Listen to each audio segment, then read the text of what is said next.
Go. For number 74, a steam condenser receives 10 kg per second of steam with an enthalpy of 2,770 kilojoules per kilogram.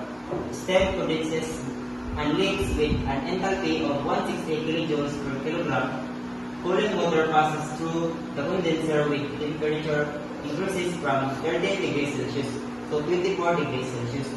Calculate the water flow rate in kilogram per second. So we have here the choices: A 583, B 567, C 523, D 528.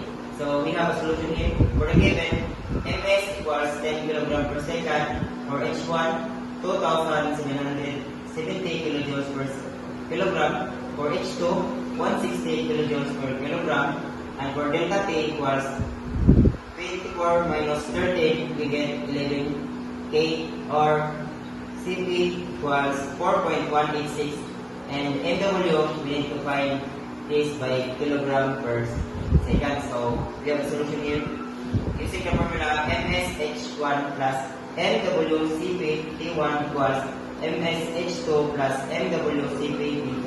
So Ms combine H1 minus H2 equals copy MWCp T1 T2 equals delta T.